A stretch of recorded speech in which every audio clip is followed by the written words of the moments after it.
오늘 이 시간 우리에게 주시는 하나님의 말씀은 신약성경 요한복음 1장 1절에서 8절까지의 말씀입니다. 제가 가진 성경으로는 신약 142면에 있습니다. 제가 읽고 마지막 절은 함께 읽겠습니다. 태초에 말씀이 계시니라. 이 말씀이 하나님과 함께 계셨으니 이 말씀은 곧 하나님이시니라. 그가 태초에 하나님과 함께 계셨고 만물이 그로 말미암아 지은 바 되었으니 지은 것이 하나도 그가 없이는 된 것이 없느니라. 그 안에 생명이 있었으니 이 생명은 사람들의 빛이라. 빛이 어둠에 비추되 어둠이 깨닫지 못하더라. 하나님께로부터 보내심을 받은 사람이 있으니 그의 이름은 요한이라.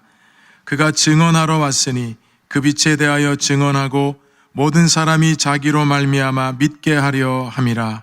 함께 읽습니다. 이 빛에 대하여 증언하러 온 자라. 아멘. 대림절 두 번째 주일을 맞아 3부 예배 나오신 여러분 모두에게 하나님의 은혜와 축복이 함께 하시기를 간절히 바랍니다. 반갑게 인사 나누시겠습니다. 주님의 은혜가 함께 하시기 바랍니다.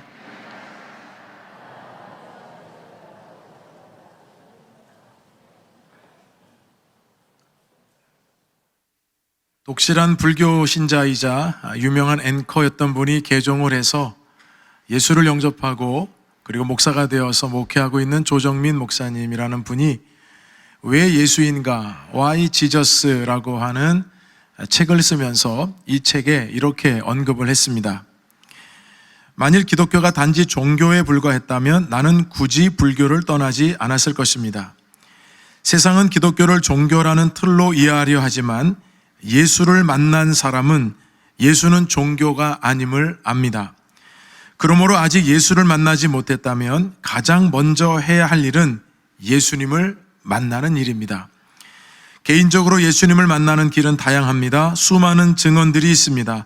그러나 누구나 예외 없이 만날 수 있는 길이 있습니다. 그것이 성경입니다. 이분은 성경을 통해서 예수님을 만났다라고 고백을 합니다.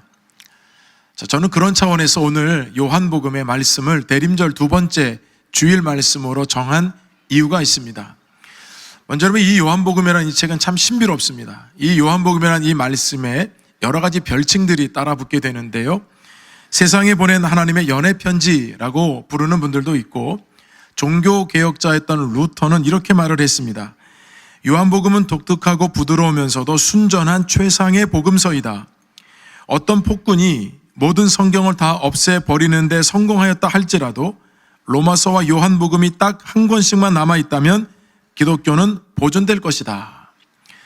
그래서 그런지 비텐베르그 성당에서 목회를 할 때 이 루터는 요한복음 강해를 상당히 오랜 시간 동안에 말씀을 강론한 것으로 알려져 있습니다.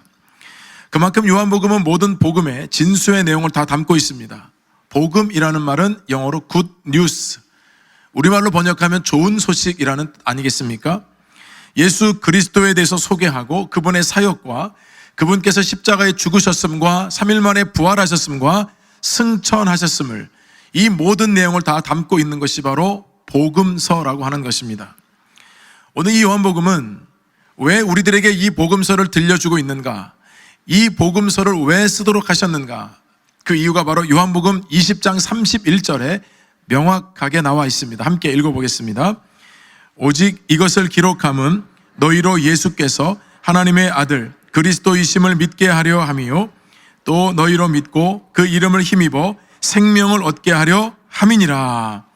자, 요한복음을 읽는 모든 사람들마다 첫 번째는 바로 예수 그리스도께서 하나님의 아들이심을 믿게 하는 것, 두 번째 그 이름을 힘입어서 생명을 얻게 하는 것, 이 두 가지가 요한복음이 기록된 목적이라는 것입니다. 여러분, 예수 그리스도는 위대한 성인군자 중에 한 분이 아닙니다. 예수 그리스도는 뛰어난 예언자가 아닙니다. 예수 그리스도는 여러 성인군자 중에 한 분이 아닙니다. 예수님은 구원자이십니다. 진정한 하나님의 아들이시기 때문에 그렇습니다. 그래서 여러분, 예수라고 하는 이름의 뜻은 자기 백성을 죄에서 구원할 자라는 뜻입니다. 그리고 그리스도는 기름 부음을 받은 자라는 뜻이에요. 우리가 예수님의 이름을 부를 때 예수 그리스도 이렇게 부르는 것은 기름 부음을 받은 그 분께서 자기 백성을 죄에서 구원하신다. 그래서 우리는 예수 그리스도를 구원자로 고백하고 있는 것입니다. 만약에 여러분 그분이 우리와 똑같이 죄가 있는 인간이라고 한다면 우리를 절대로 구원할 수 없습니다. 왜냐하면 죄인이 죄인을 구원할 수 없기 때문입니다. 그래서 예수 그리스도는 100% 하나님이시자 동시에 100% 인간이십니다. 이것이 예수 그리스도에 대한 우리의 신앙 고백입니다. 예수님께서 인간의 몸을 입고 이 땅에 성육신에서 오셨지만 예수님은 죄가 없으신 분입니다. 그래서 성경은 이 부분을 명확하게 증언해 줍니다. 히브리서 4장 15절 말씀 함께 읽어보겠습니다. 우리에게 있는 대제사장은 우리의 연약함을 동정하지 못하실 리가 아니요 모든 일에 우리와 똑같이 시험을 받으신 이로되 죄는 없으시니라. 신천지 이만희가 우리를 구원할 수 없는 이유, 재임에서 정명석이가 구원할 수 없는 이유, 이 땅에 있는 수많은 이단들, 구원파 바곡수를 비롯해서 여호와의 증인, 기타 모든 종교들의 구원이 없는 이유는 죄인은 죄인을 구원할 수 없기 때문입니다. 그래서 요한복음은 제일 먼저 우리에게 증언하기를 예수 그리스도가 바로 하나님의 아들이심을 명확하게 증언합니다. 그리고 두 번째가 바로 그 이름을 힘입어서 생명을 얻게 하려 함이라. 여러분 여기서 생명은 우리가 지금 호흡하고 있는 이 생명을 뛰어넘어서 영원한 생명을 말씀하고 있는 겁니다. 저는 오늘 함께 예배드리는 여러분 모두가 이 복음이 여러분 가슴 속에 여전히 생생하게 살아있는지 여러분 점검하는 시간이 되시고요. 뿐만 아니라 아직 복음을 통해 구원의 확신의 문제가 해결되지 않은 분들이 있다면 오늘 이 말씀이 여러분의 구원의 확신을 가져다주는 생명의 말씀이 되기를 주님의 이름으로 축원합니다. 여러분 건강한 분이라고 한다면 다 입맛이 있습니다. 여러분 아침 맛있게 잘 드시고 오셨죠? 건강한 분이라고 한다면 때가 되면 배고프고 먹으면 맛있고 그것이 다 건강이 되게 돼 있습니다. 근데 여러분 아무리 먹어도 아무리 맛있는 것을 차려 놓아도 여러분 내가 먹을 수 없는 이유가 있다면 딱 두 가지밖에 없습니다. 하나는 질병에 걸렸기 때문입니다. 요즘 여러분 우리가 마스크를 안 끼고 다니다 보니까 독감하고 감기가 유행하고 있습니다. 독감하고 감기만 걸려도 여러분 입맛이 없어집니다. 나는 독감 감기 걸렸는데 입맛이 정말로 좋다. 병원에 더 빨리 가보셔야 됩니다.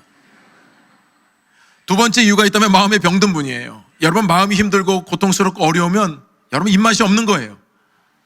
그런데 여러분 두 가지 이유라 하더라도 음식을 먹지 않으면 더 건강은 나빠지게 돼 있습니다. 가족 중에 투병 중에 계신 분들이 계시다면 항암 치료하시든 어떤 치료를 받으시든 간에 아무리 맛있는 걸 차려줘도 먹을 수가 없다는 겁니다. 너무 안타까운 거예요. 한 입이라도 더 드시도록 하더라도 건강이 여의치 않으면 여러분 못 먹어요. 먹질 못해요. 그러면 먹지 않으면 살지 못해요. 여러분 영적인 원리도 마찬가지입니다. 하나님의 말씀을 우리는 먹어야 삽니다. 안 먹으면 점점 여러분 우리 영적인 상태는 나빠질 수밖에 없는 거예요.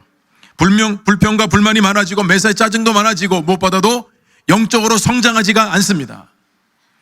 하나님의 말씀이 어떤 말씀인가? 하나님의 말씀은 살아있고 활력이 있어 좌우에 날선 어떤 검보다도 예리하여 영과 혼과 관절과 골수를 찔러 쪼개기까지 한다고 말씀해 주셨습니다. 하나님의 말씀은 이처럼 어떤 날카로운 여러분 칼보다도 훨씬 더 예리해서 우리 심령 골수 찔러 쪼개고도 남을 만한 그 능력의 말씀이 하나님의 말씀인 줄로 믿습니다.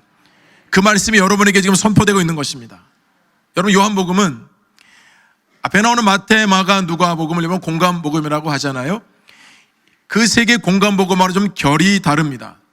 마태복음 1장 1장을 딱 펼치면 제일 먼저는 아브라함의 족보가 나옵니다. 그래서 누가 누구를 낳고가 쭉 나옵니다. 누가복음을 펼치시면 누가복음을 왜 썼는지 누구에게 썼는지 데오빌로 각하에게 이 편지를 쓴다고 하는 편지의 목적이 제일 먼저 기록되어 있습니다. 그런데 우리가 요한복음을 펼쳐서 지금 1장 1절을 읽었지만 요한복음은 다른 복음서와 달리 완전히 돌직구입니다. 먼저 복음을 선포해버립니다. 이렇게 비유를 해볼게요. 여러분 비행기를 타면 활주로라는 것이 있습니다. 비행기가 여러분 이륙하려면 활주로를 달리다가 그 다음에 여러분 이륙을 하게 되지 않습니까? 그런데 모든 비행기가 그렇게 뜨는 거 아닙니다. 헬기 같은 경우는 활주로가 필요 없습니다. 헬기는 그 자리에서 떠서 목적지를 향해서 달려가는 겁니다. 여러분 요한복음은 마치 헬기와도 같습니다. 먼저 복음의 메시지를 선포해 놓은 다음에 그 다음에 설명이 이루어집니다.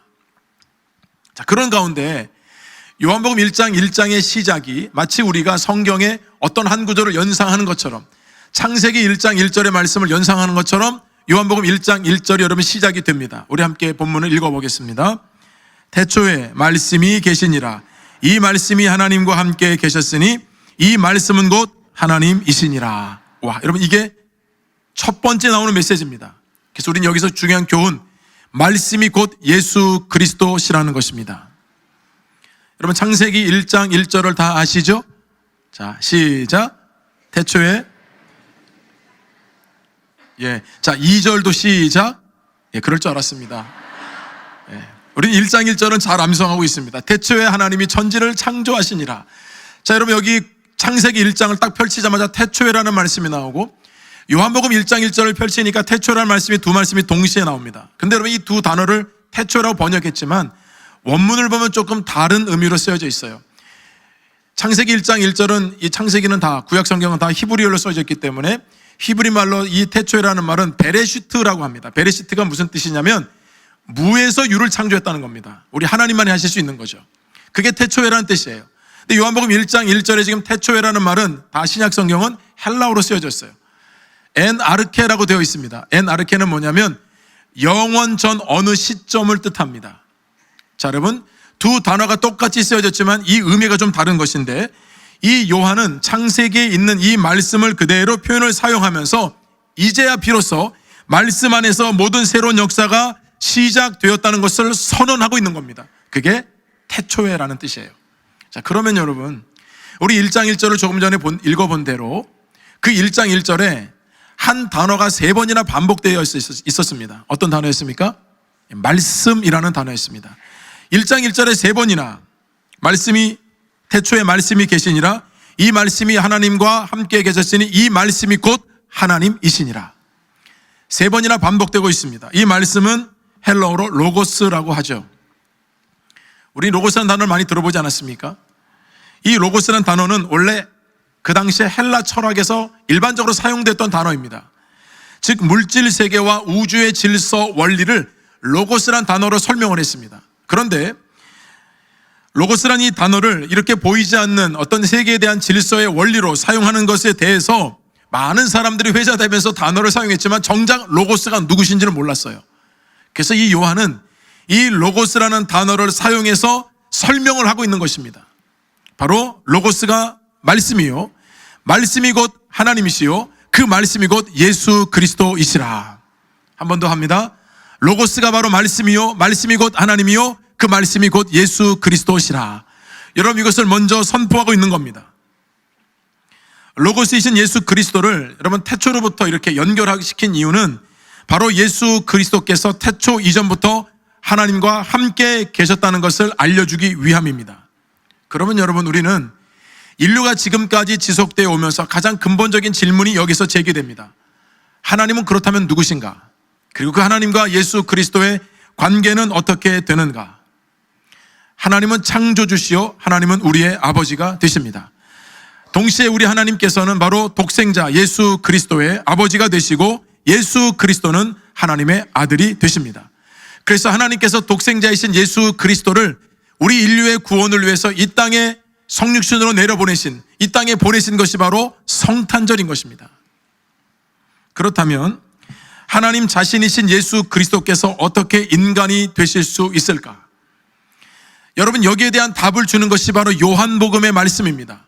하나님이신 자신께서 창조하신 인간과 동일하게 육신의 몸을 입고 이 땅에 왜 오셨는가?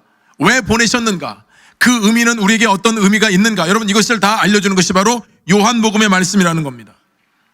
교회를 다니고 직분을 갖고 봉사를 한다 할지라도 예수 그리스도에 대해서 다 안다고 말할 수 있을까요?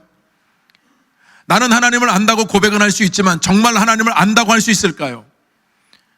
여러분 우리가 말로는 할 수 있지만 그것이 진짜 신앙과 믿음의 고백인지는 정말 여러 차례 점검을 해야 됩니다. 예수님께서 마태복음 5장부터 7장까지 산상순의 말씀을 전해주셨거든요. 얼마나 보석 같은 말씀입니까? 그 산상순의 마지막에 예수님께서 느닷없이 이런 말씀을 하셨습니다. 나더러 주여 주여 하는 자마다 천국에 들어갈 것이 아니요 다만 하늘에 계신 아버지의 뜻대로 행하는 자라야 들어가리라. 그날에 많은 사람들이, 그날이라고 하는 것은 주님 앞에 서는 날을 뜻합니다. 적은 숫자가 아닙니다. 그날에 많은 사람들이 예수님에게 주여 주여 우리가 주의 이름으로 귀신을 쫓고 권능을 행하지 않았습니까? 이렇게 묻는다는 겁니다. 이렇게 말한다는 겁니다. 그때 예수님께서 이렇게 말씀하시겠다고 선언하셨습니다. 마태복음 7장 23절 읽어보겠습니다. 그때에 내가 그들에게 밝히 말하되 내가 너희를 도무지 알지 못하니 불법을 행하는 자들아 내게서 떠나가라 하리라. 이 땅에서 주님 이름 많이 불렀습니다. 이 땅에서 주님의 이름을 가지고 능력까지 행했습니다. 그것 때문에 천국 들어가는 거 아니라고 말씀하시는 거예요. 오히려 그렇게 말하는 사람들에게 내가 너희를 도무지 알지 못하니 불법을 행하는 자들아 내게서 떠나가라. 주님께서 말씀하신다는 겁니다. 그러시면서 이 땅에 사는 동안에 하나님의 뜻대로 행하는 자라야 그 사람들이 천국에 들어올 수 있다고 말씀해 주셨습니다. 자, 그러면 여러분, 하나님의 뜻대로 행하는 자, 여기에는 전제가 있어야 합니다. 어떤 전제인가? 하나님을 만난 사람이어야 합니다.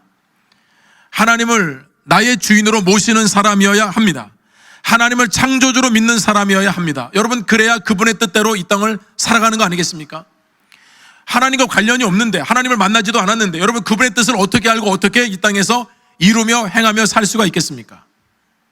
하나님의 뜻대로 이 땅에서 행하는 자라야 들어올 수 있다고 주님 말씀하셨다고 한다면, 여러분 오늘날 우리 신앙을 다시 점검해 보셔야 합니다. 하나님의 말씀은 분명히 우리 심령, 골수를 찔러 쪼개기까지 하는 하나님의 능력의 말씀이라고 하셨거든요. 그 능력의 말씀, 그 복음의 말씀이 오늘도 나의 심령을 울리고 있는가? 그 말씀 때문에 내가 살아있다는 것을 여전히 신앙으로 고백하고 있는가?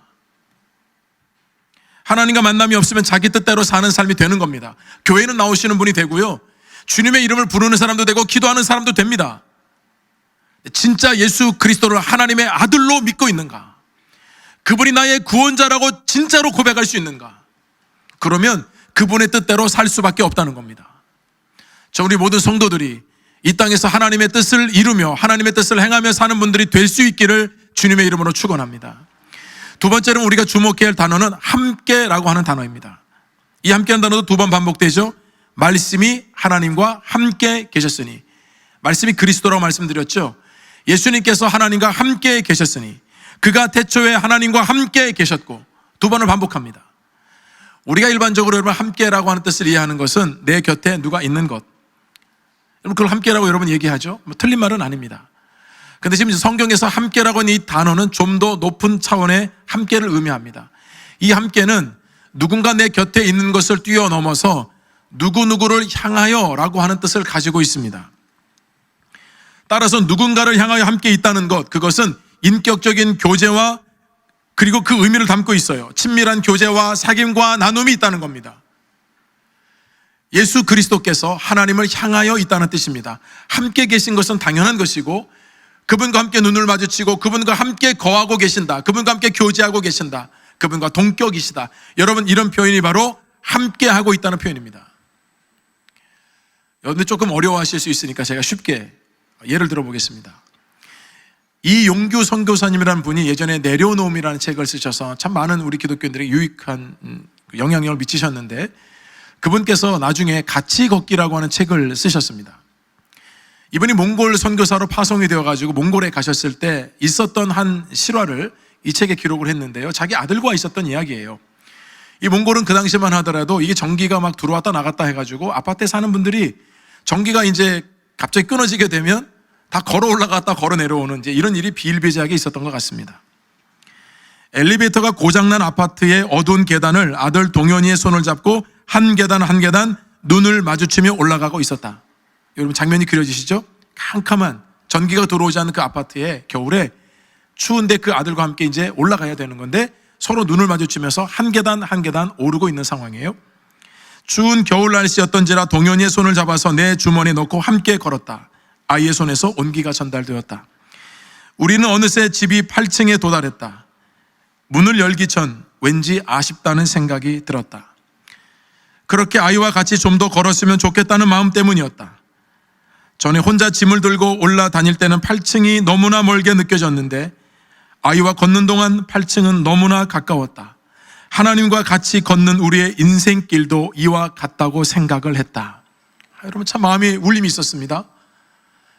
인생의 어두움, 주님이 내 곁에 계신다고 하지만 느껴지지 않아서 나 홀로 이런 어려운 인생의 길을 걷고 있는 것이 아닌가 생각할 때 주님은 단 한순간도 우리의 손을 놓은 적이 없으십니다.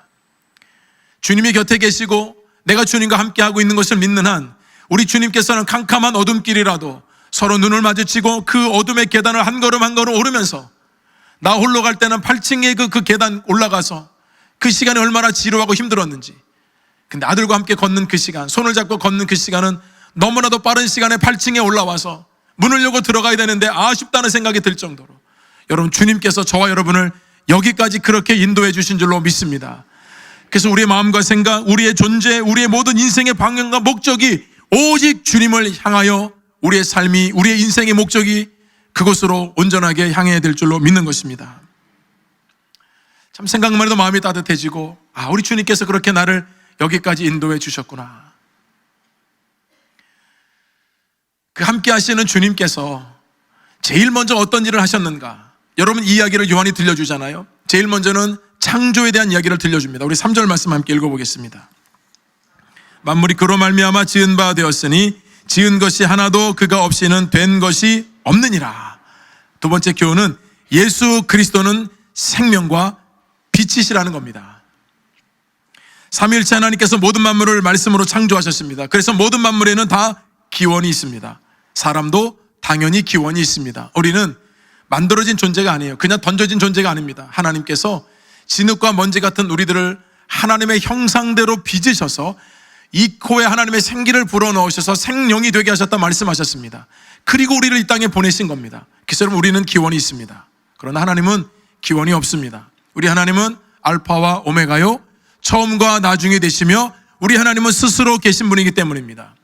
그래서 여러분, 사람들이 만든 모든 신들은 다 기원이 있는 겁니다. 왜요? 사람이 만들었기 때문에. 그래서 거짓 신인 겁니다. 거긴 생명 없습니다. 거긴 진리 아닙니다. 오직 하나님만이 우리의 진리이십니다. 하나님이 온 만물을 창조하셨기 때문이에요. 여러분, 성경은 우리들에게 세상이 창조되기 전에 어떤 모습이었는지를 명확하게 들려주거든요. 창세기 1장 2절 말씀에 명확하게 땅이 혼돈하고 공허하며 흑암이 깊음 위에 운영하고 있다. 여러분, 그렇게 말씀하고 있습니다. 땅이 혼돈하다, 그리고 공허하다, 그리고 흑암이 깊음 위에 있다. 여러분, 이것이 바로 창조하기 전의 모습이었습니다. 하나님께서 말씀으로 세상을 창조하시자마자 모든 세상은 바뀌었습니다. 혼돈은 질서로 바뀌었습니다. 공허는 체험으로 바뀌었습니다. 흑암은 빛으로 바꾸어 놓으셨습니다. 여러분, 이것이 하나님께서 온 세상을 창조하실 때, 말씀으로 창조하실 때 새로운 변화 역사가 일어나는 것입니다. 뿐만 아니라 여러분, 하나님께서는 우리들의 삶도 바꾸어 놓으셨습니다. 예수 그리스도를 여러분 영접하게 되면 우리 인생의 수많은 문제들이 여러분 단 한순간에 풀리는 경험을 하게 됩니다.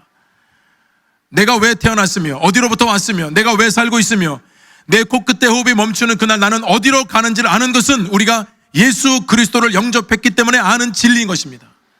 지금도 수많은 사람들이 이 한 문장을 여러분 깨닫지 못해서 방황하고 있는 것입니다. 예수 그리스도를 영접한 여러분, 여러분이 어디로부터 왔는지 모르십니까? 여러분이 왜 살고 있는지 모르시겠습니까? 저와 여러분이 코끝에 호흡이 멈추고 심장이 멈추는 날 어디로 가는지를 모르시겠습니까? 아니요, 여러분, 우리는 다 알고 있습니다. 예수를 믿게 되면, 예수를 구원자로 모시게 되면 이 모든 문제가 다 해결된 줄로 믿습니다. 우리는 하나님께서 보냄을 받아서 이 땅에 보냄을 받아서 살고 있고요. 하나님께서 살라고 하는 동안 우리는 살고요. 생명의 주인이신 하나님께서 부르시면 하나님 앞에 서야 하는 것이 우리의 존재입니다. 우린 여기에 대해서 고민하지 않습니다. 왜냐하면 이미 이 모든 인생의 질문들에 대해서 로고스이신 예수 그리스도께서 그분의 말씀 안에서 모든 문제를 해결해 주셨기 때문입니다. 그래서 여러분, 제가 오늘 설교 제목을 인생의 모든 답이 예수에게만 있다입니다. 제가 만에만 강조했습니다. 예수에게만 있습니다. 다른 데 길이 없습니다. 다른 종교의 길이 없습니다. 예수에게만 길이 있습니다. 우리나라 여러분, 저출산이 매우 심각합니다. 정말 심각합니다. 어제 제가 설교를 준비하다 인터넷 기사를 보게 되었는데요. 우리나라 한국은행이 최근에 발표한 보고서를 이렇게 인터넷에 올렸더라고요.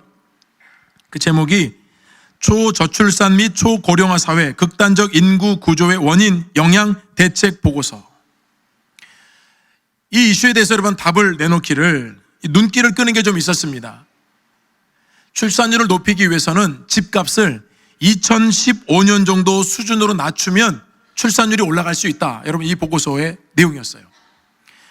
2015년이 어떤 해길래 콕 집어서 그때로 돌아가면 출산율이 높아질 수 있다고 얘기를 하는 걸까? 이렇게 말을 하더라고요. 강남구 대치동 음마 아파트의 경우 2015년 당시 평균 매매 거래 가격은 10억 7천만 원. 올해 최저가는 21억 원. 그때 사셨어야 돼요. 2015년에.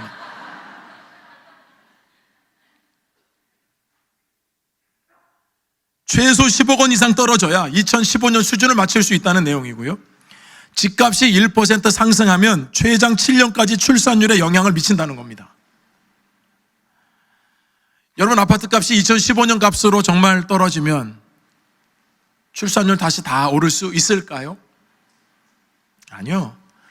여러분, 어느 정도는 전문가들의 의견이니까 뭐 좋아질 수도 있을 겁니다. 그러나 근본적인 문제는 해결되지 않을 것입니다. 왠지 아십니까? 이 인간의 영적인 죄악, 타락, 영적인 혼돈, 타락한 도덕과 윤리, 이미 물질 세계에 물들어 있는 여러분, 수많은 사람들이 이 죄악의 문제들이 해결되지 않기 때문입니다. 경제로, 물질로 인생의 모든 문제가 해결되지 않습니다. 탁월한 어떤 여러분 리더가 여러분 등장한다고 해서 이 문제를 해결할 수 있는 것이 아니라는 것입니다.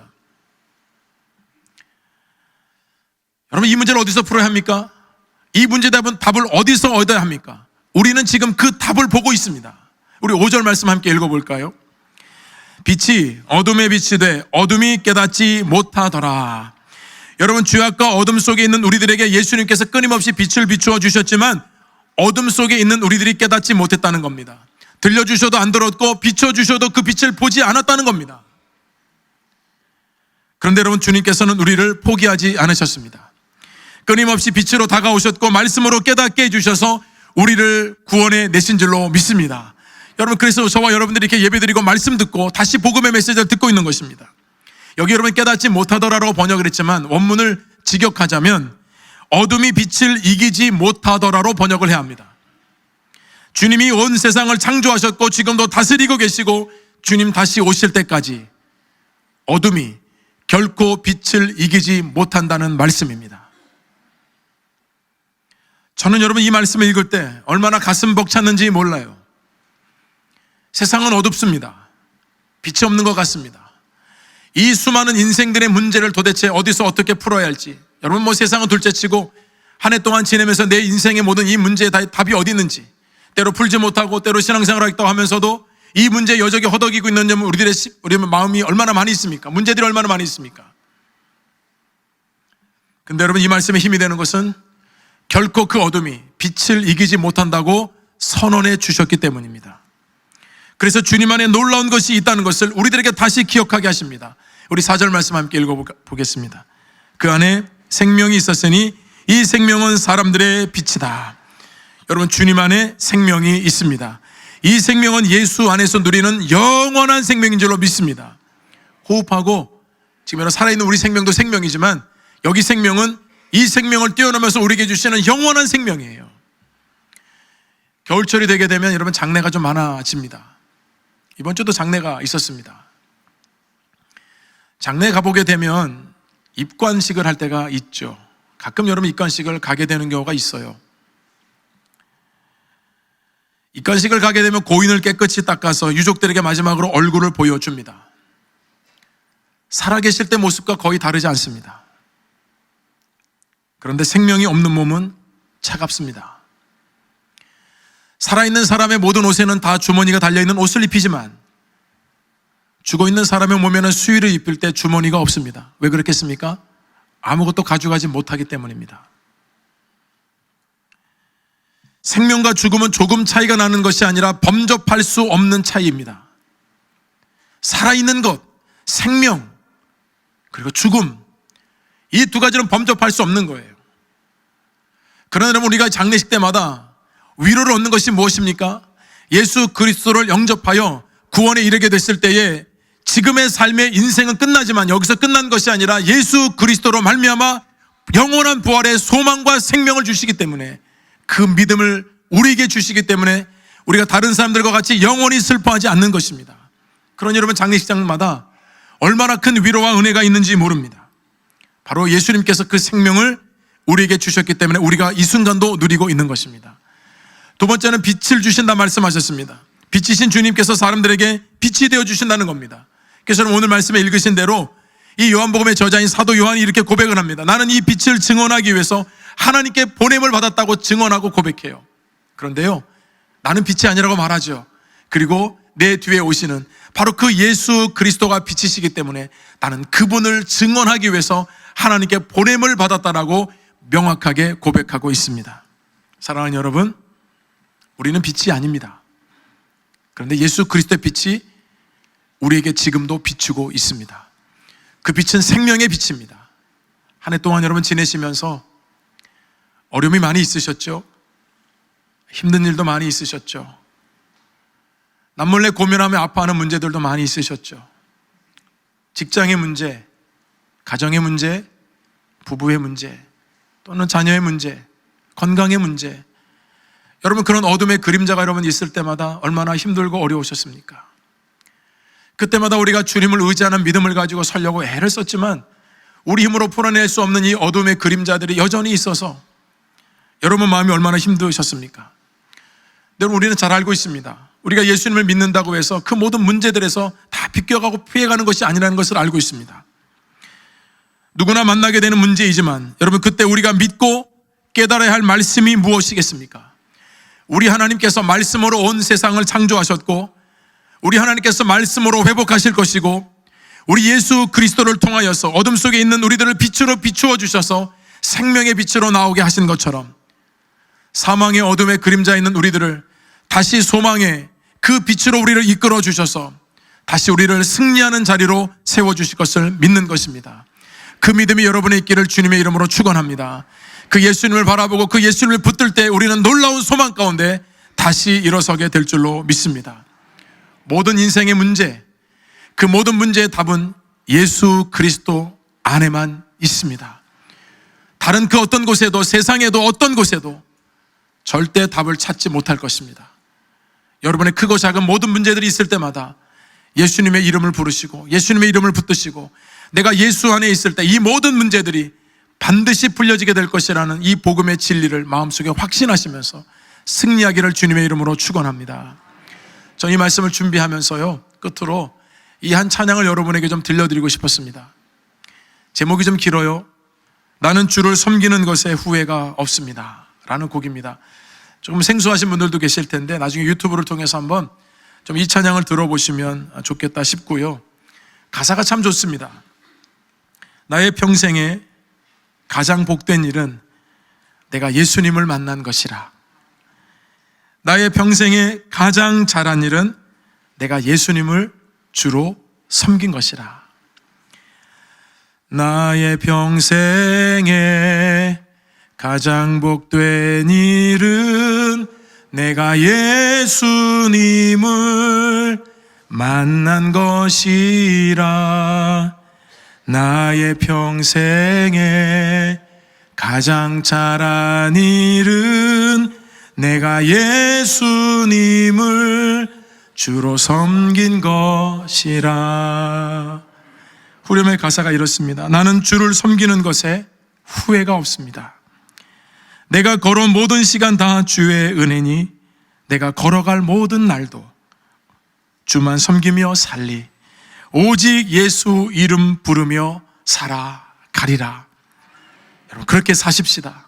예수 이름 부르며 예수님의 이름을 붙들며 그렇게 매일매일 승리하는 저와 여러분 되기를 주님의 이름으로 축원합니다. 하나님 아버지, 영원한 우리의 소망 예수 그리스도, 그분으로 말미암아 우리를 구원을 얻게 하시고 그분으로 위로를 얻게 하시고 이 땅을 살아가는 동안에 영원한 소망을 얻게 해주셔서 감사합니다.